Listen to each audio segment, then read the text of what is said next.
Kapag pumasa sila. Sino yung papasa? Sila si Glenn at saka si Marco. Masaya ako kapag pumasa. Kapag hindi, masaya pa rin. Mag-absent na sila kinabukasan. Pero huwag kang magsalita pag magkita tayo, baka makapatay ako. Ang sabi mo, seryoso na sila. Oh, seryoso. Tapos, Seryoso. anong sabi mo sa akin? Ikaw yung boy pick. Ikaw yung nagsabi. Dahon. Ikaw ang sabi sa akin. Na pushback. Nagsabi mo ng pera.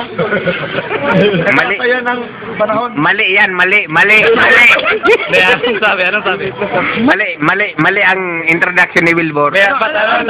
Gusto ko, ulitin. Ano ngayon? Nakalimutan ko. Kanina, naghihiwa ka ng baka. Oh. Naghihiwa ka ng baka. Sabi mo sa akin, seryoso na si Wilbur tsaka si Glenn. Ano Wilbur?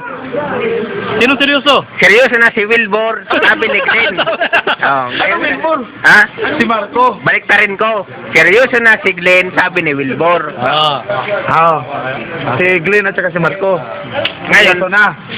alis pa kayo.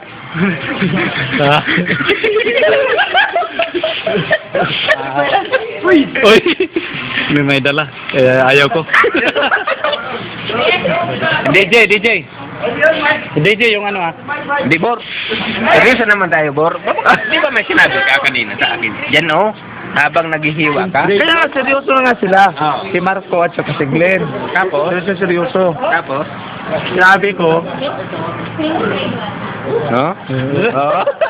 si DJ. Tanong mo si DJ. Di, bawal babae drive.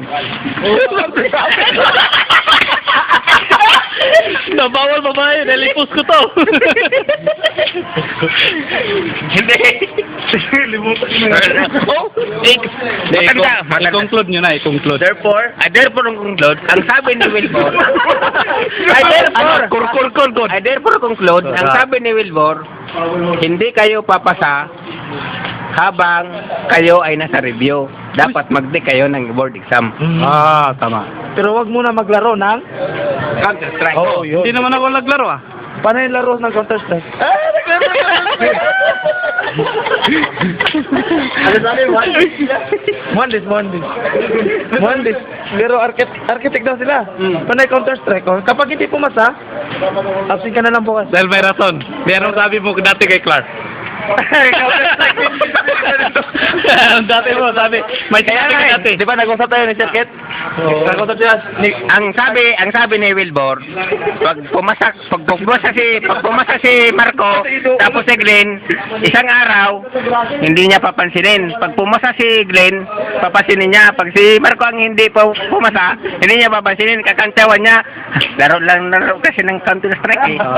Yan. Sige. Sakit ito sa buhay. Gulo din eh.